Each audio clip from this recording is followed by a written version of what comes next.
SD pelajaran 2, yaitu mengenal nama-nama Allah dan kitabnya.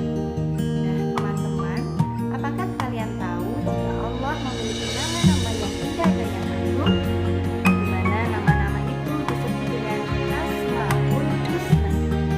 Teman-teman, Asmaul Husna berjumlah 99.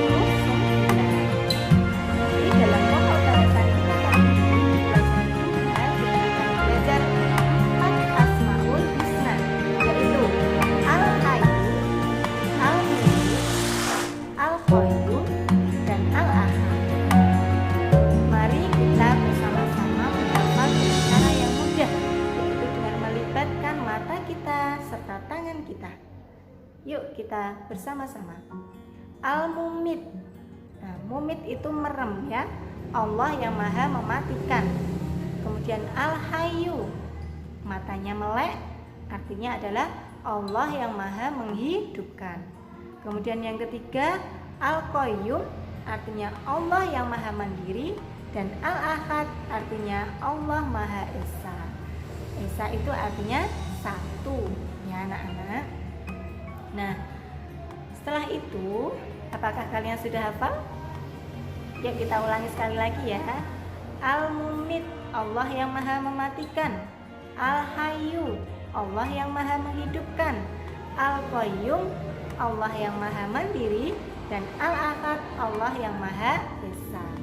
Nah setelah kita tahu arti-arti dari 4 Asmaul Husna Allah itu, kemudian kita juga harus tahu bagaimana pengamalannya ya anak-anak. Setelah kita tahu Allah itu maha mematikan, maka bagaimana sikap kita? Yang pertama yaitu kita harus mengikuti perintah Allah dan Rasulnya serta menjauhi larangan. Nah kita hormat dan patuh kepada orang tua, kepada bapak ibu guru. Kemudian kita rajin sholat, rajin berdoa, serta kita juga harus rajin belajar. Kemudian berdoa supaya hidup kita itu bermanfaat bagi orang lain, serta di akhir hidup kita akan husnul khotimah. Karena setiap manusia pasti akan mati, entah kapan, kita tidak tahu ya. Nah anak-anak, kita masuk ke yang kedua, yaitu Al-Hayyu, matanya melek, Allah yang maha menghidupkan. Setelah kita tahu bahwa Allah itu maha menghidupkan, yang pertama kali kita lakukan adalah kita harus bersyukur.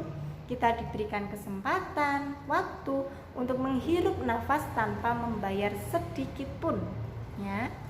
Nah lalu kita juga harus memanfaatkan waktu yang ada ini, yang diberikan Allah ini, untuk hal-hal yang baik. Kita juga menjaga organ tubuh kita supaya sehat. Dengan apa? Mandi 2 kali sehari, makan, sikat gigi, keramas, olahraga, supaya tubuh kita sehat ya. Nah begitu ya anak-anak. Kemudian yang ketiga yaitu Al-Qayyum, yang maha mandiri. Jadi Allah itu menciptakan seluruh alam semesta ini tanpa bantuan siapapun. Nah, lalu bagaimana perilaku kita untuk mengamalkan, meneladani sikap Allah, sifat Allah Al-Qayyum? Yaitu kita harus tidak boleh bergantung dengan orang lain. Jika kita bisa melaksanakan sesuatu hal dengan sendiri, maka jangan merepotkan orang lain. Tetapi bagaimana jika kita tidak bisa teman-teman? Misalkan kita mau masak telur, kita takut untuk menghidupkan kompor, maka kita harus meminta bantuan orang lain. Jadi mandiri di sini artinya adalah hal-hal kecil yang kita bisa itu harus kita laksanakan sendiri. Contohnya, bangun pagi tidak susah, harus dibangunkan oleh ibunya.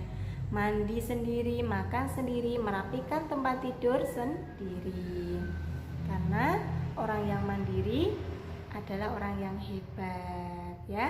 Anak-anak harus semangat untuk menjadi orang yang mandiri. Kemudian anak-anak yang keempat yaitu Al-Ahad, Allah Maha Esa. Esa itu artinya satu. Allah lah Tuhan yang harus kita sembah.